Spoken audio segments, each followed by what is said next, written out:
Fight against ISIS front and center in my exclusive interview with President Obama yesterday. When we spoke in the cabinet room shortly before the strike, the president acknowledged how difficult it will be to eliminate the threat from that deadly terror group.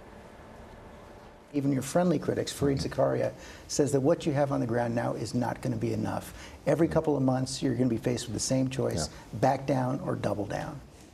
I think what is true is that this has always been a multi-year project, precisely because the governance structures in the Sunni areas of Iraq are weak, and there are none in Syria. And we don't have ground forces there in sufficient numbers to simply march into al-Raqqa in Syria and clean the whole place out.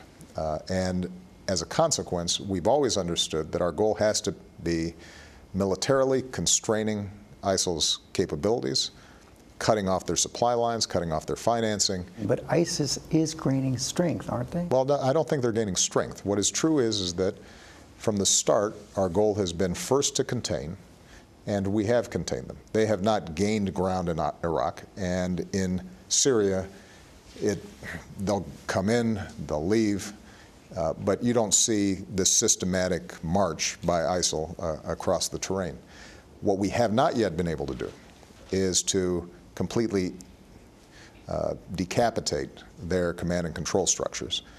We've made some progress in trying to reduce the flow of foreign fighters, and part of our goal has to be to recruit more effective Sunni partners in Iraq to really go on offense rather than simply engage in defense. So what do you think when you hear someone like Ben Carson get up in debate and say, hey, this would be easy. We can take ISIL out just by bombing their oil fields near Anbar. That's what the general told him. Yeah. What I think is that he doesn't know much about it.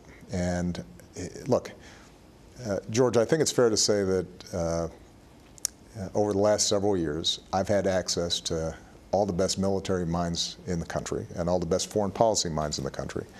And I'm not running for office, and so my only interest is in success. And if I'm down in the Situation Room talking with people who have worked in these regions and have run major military operations, from the chairman of my Joint Chiefs of Staff, Joe Dunford, to individuals like General Allen, who was involved in Iraqi operations back in 2007, 2008, and they don't think it's easy, then it's probably not easy.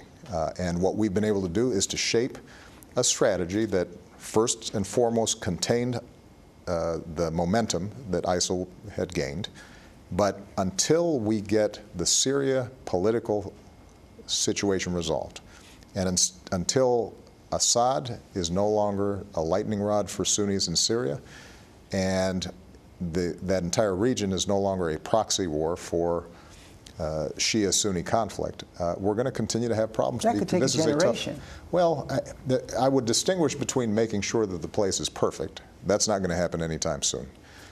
With making sure that ISIL continues to shrink in its scope of operations until it no longer poses the kind of threat that it does, not just primarily to us, but to neighbors in the region like Jordan or Saudi Arabia, and that the humanitarian crisis that's taking place with millions of people who are fleeing the country, that can be relieved.